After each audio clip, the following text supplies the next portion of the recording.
1907년 대한제국 정부가 일본에서 들여온 국가채무는 1,300만 원에 달하게 되었습니다. 대구의 기업가였던 서상도는 국채를 보상하지 못하면 땅을 내주어야 한다며 모금운동을 주도했습니다. 국채 보상운동이 대구에서 시작된 것은 유통과 물류의 중심으로서 자본이 몰리던 전통의 상업도시 대구읍성이 있었기 때문입니다.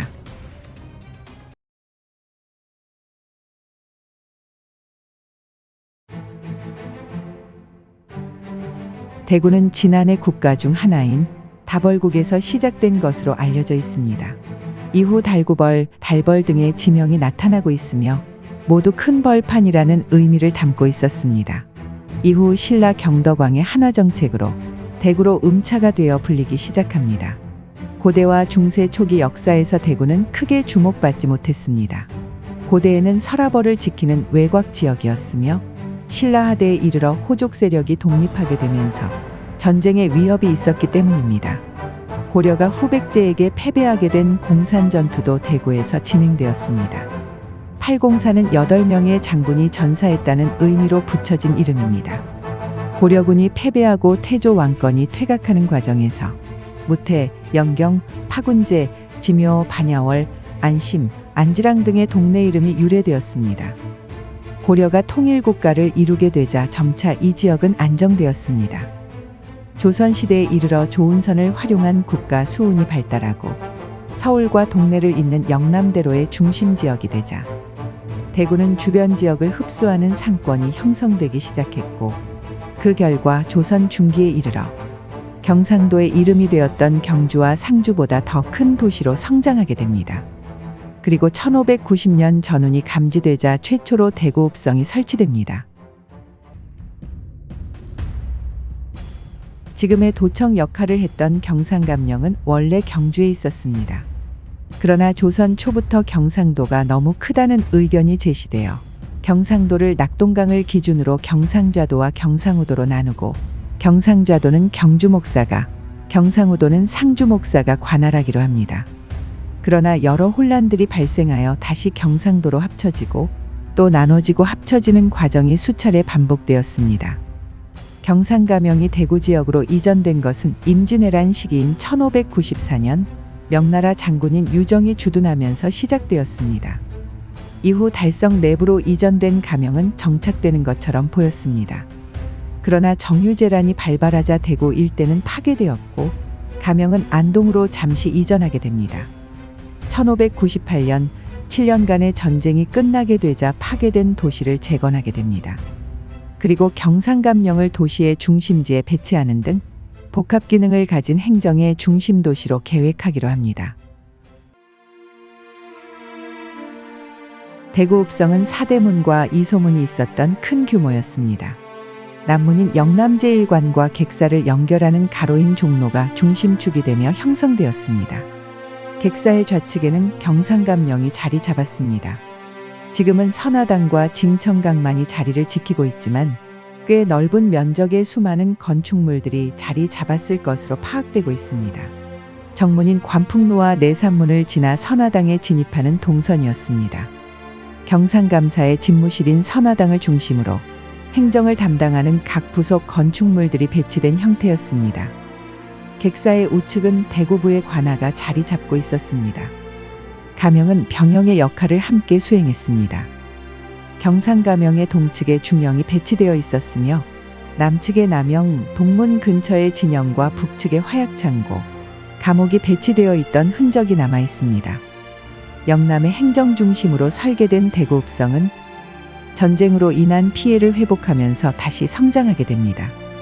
그리고 대동법이 실시된 이후 사회가 변화하게 되면서 도시의 상업이 성장하게 되는 계기가 마련됩니다. 읍성 동측과 서측에 각각 시장이 형성되었고 보부상들의 집결지로 성장하게 됩니다. 수로와 육로의 접점에 있었던 대구읍성은 물류의 중심이 되기 충분했습니다. 서문 밖에 있었던 서문시장은 조선의 3대 시장으로 성장하게 됩니다. 조선 후기부터 매년 2월과 11월 양령시가 열리기 시작하면서 대구읍성의 상권은 전성기를 맞이하게 됩니다.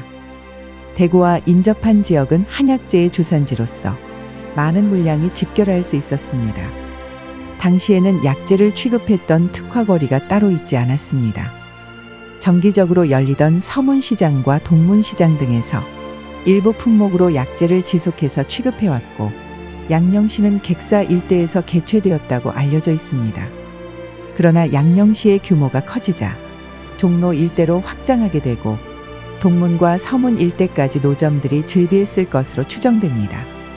양령시가 개최되는 시기에는 전국에서 몰려들기도 했지만, 청나라와 일본, 동남아시아 일대에서도 상인들이 모여들 만큼 국제적인 주목을 받은 시장이었습니다.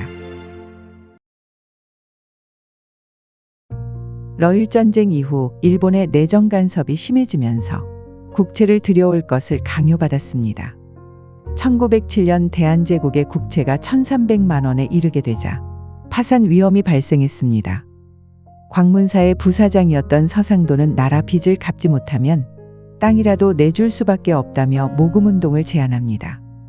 대구읍성 일대는 이미 경부선 부설로 1905년 대구역이 개통되기 시작하면서 일본 상인에 의해 대구역을 중심으로 한 토지가 장악된 시점이었습니다. 1900년부터 일본 상인의 대구읍성 내부 진출은 가속화되었습니다.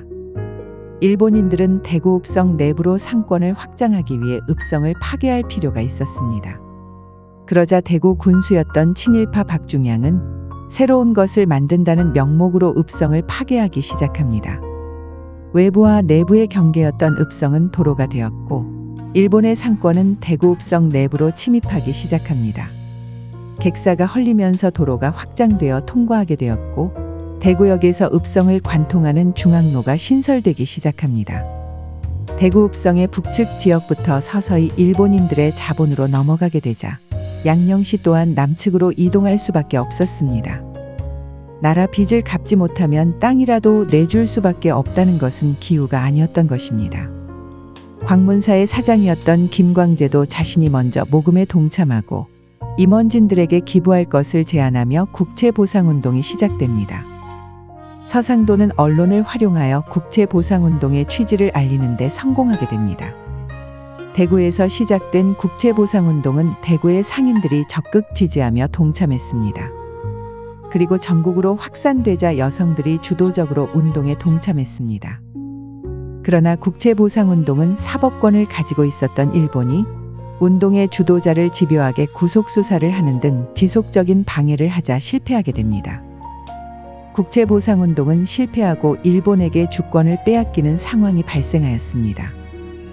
조선인들은 중심 상권을 빼앗기고 거주지도 서남쪽 일대로 밀려나게 됩니다. 그리고 근처에 있었던 서문시장 일대에서 명맥을 유지합니다. 그러나 서상돈을 비롯한 대구의 기업인들은 사업에 더욱 전념하여 조선의 상권을 최대한 지키고, 이때 모금된 돈으로 교육에 투자하면서 조선인들의 실력을 키우고자 노력합니다.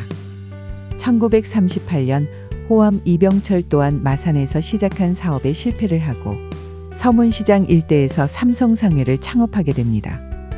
현대에 이르러 세계적인 기업으로 성장한 삼성은 조선 후기부터 300년간 이어온 상권의 전통과 조선의 상권을 지키려 했던 상인들의 노력이 깃든 공간에서 탄생했습니다. 세월이 흘러 조선의 3대 시장을 보유했던 대구는 대한민국의 3대 대도시로 성장합니다.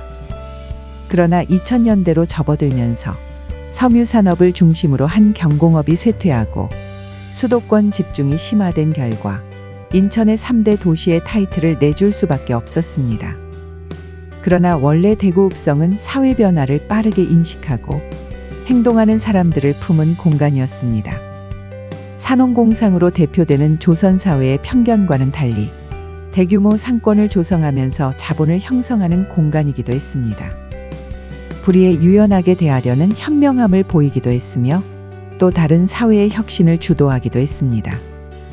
단순히 개인의 영달이 아닌 공동체를 지향하면서 함께 성장하는 공간이었습니다. 권력의 독점을 추구했던 조선 말기의 지배계층과는 달리 꾸준히 후배들을 양성하고 건전한 신념을 가진 기업인들을 성장시켰습니다. 대구읍성은 국가의 시장을 성장시키고 국가의 안위를 걱정하며 위기 속에서도 신념을 지키려던 기억이 있는 공간이었습니다.